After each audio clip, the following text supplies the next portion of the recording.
Assalamualaikum warahmatullahi wabarakatuh. Perkenalkan, nama saya Padina Dijuni dari kelas 12 IPA B SMA Negeri 2 Pangkalan Kuras. Masih tentang energi saudara. Indonesia punya harta karun besar yang bernama panas bumi. Potensinya nomor 2 terbesar di dunia. Tetapi yang namanya harta karun ya, butuh usaha keras untuk mendapatkannya sehingga bisa dimanfaatkan untuk lingkungan yang lebih baik. Upaya mengoptimalkan sumber energi bersih alias clean energy terus dilakukan di Indonesia, salah satunya panas bumi. Lingkungan yang lebih bersih adalah tujuan utama. Kementerian Energi Sumber Daya Mineral (ESDM) menargetkan penambahan kapasitas pembangkit listrik tenaga panas bumi alias PLTP mencapai 3.355 MW. Target ini dimuat dalam Rencana Umum Penyediaan Tenaga Listrik tahun 2021 sampai 2030. Perlu diketahui saat ini sumber utama energi masih berasal dari bahan fosil seperti batu bara dan minyak bumi. Sedangkan pemanfaatan gas alam dan energi terbarukan belum terlalu maksimal. Padahal Indonesia memiliki potensi panas bumi yang sangat besar, yaitu 23,76 gigawatt atau urutan kedua terbesar setelah Amerika Serikat sebesar 30 gigawatt. Tetapi untuk mendapatkan harta karun baru bernama panas bumi ini, industri butuh bantuan pemerintah, yaitu soal pembebasan lahan dan logistik. Selalu menjadi masalah adalah perizinan untuk masuk perhutanannya, terus juga tadi masalah logistik pembebasan lahan.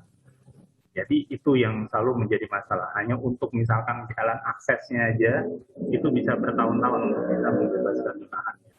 Jadi memang tax holiday ya is good. Semua fiskal insentif itu kita terima dengan baik dan kita dengan sangat terbuka dan terima kasih sekali dengan pemerintah. Tapi memang butuh lebih dari itu, yaitu tadi yang kesulitan-kesulitan di lapangan. Jadi memang dari sisi investor kita juga tidak hanya memikirkan memang uangnya, karena time is also money. Ya, kalau kita eksplorasi, kalau kita operasi itu membutuhkan bertahun-tahun, itu akan juga mempengaruhi keekonomian sebuah lapangan tersebut. Jadi itu yang mungkin mesti dibantu bagaimana caranya dari pemerintah untuk membantu hal tersebut, pembebasan lahannya, akses dan masalah sosial. Secara ekonomi, panas bumi yang bisa menjadi sumber listrik punya banyak kelebihan. Di antaranya terbarukan, emisi CO2 dan polusi rendah, efisien lahan, tidak tergantung pada cuaca, harga relatif rendah, dan pilihan teknologi yang bervariatif.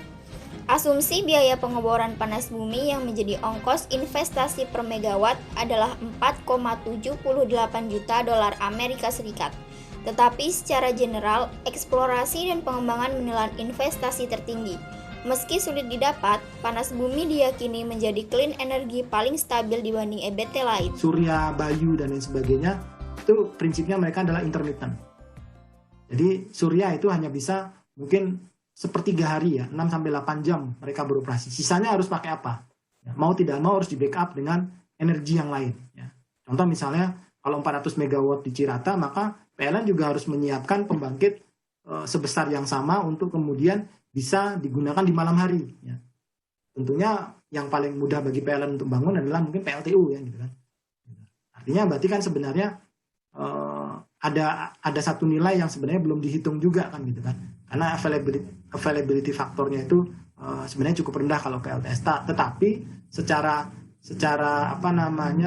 kapasitas terpasang ketika sudah terbangun akan muncul besar gitu kan, 400 MW ya. Tapi penggunaannya yang mungkin tidak seperti panas bumi yang bisa baseload ya. Transisi energi yang mulus dibutuhkan Indonesia saat beralih dari fosil ke terbarukan. Clear panas bumi bisa lebih cepat dan maksimal dimanfaatkan. Butuh kebijakan pemerintah yang mendukung industri sekaligus tetap melindungi lingkungan. Dia Mega, Kompas TV, Jakarta. Baiklah, di sini saya akan menjelaskan tentang sumber energi terbarukan dan tak terbarukan. Yang pertama adalah sumber energi terbarukan. Sumber energi terbarukan adalah sumber energi alam yang selalu tersedia di alam dan dapat dimanfaatkan secara terus-menerus. Contoh dari sumber energi terbarukan yaitu angin, air, matahari, biomasa, dan lain-lain. Yang pertama, matahari. Matahari merupakan sumber energi terbarukan, tidak akan habis walaupun digunakan secara terus-menerus. Matahari juga merupakan sumber energi yang bersih karena tidak menghasilkan polusi. Selanjutnya, air juga merupakan sumber energi terbarukan. Contoh penggunaan energi air yaitu pada pembangkit listrik tenaga air. Energi terbarukan selanjutnya yaitu energi angin. Energi angin dapat diubah jadi energi listrik melalui kincir angin yang dapat menggerakkan generator-generator listrik. Di Indonesia juga sudah terdapat pembangkit listrik tenaga angin.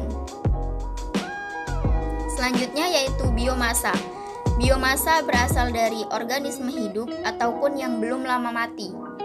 Contoh dari biomasa itu sendiri yaitu sisa potongan kayu, cangkang sawit, sekam, bonggol jagung, dan ranting kayu. Selanjutnya yaitu sumber energi yang tak terbarukan. Sumber energi yang tak terbarukan adalah sumber energi yang dapat habis jika digunakan secara terus-menerus. Contoh dari sumber energi tak terbarukan yaitu minyak bumi. Minyak bumi dapat diolah menjadi bensin, solar, minyak tanah, dan yang lain-lain. Contoh yang kedua yaitu batu bara.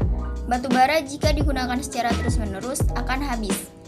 Batu bara berasal dari bahan bakar fosil.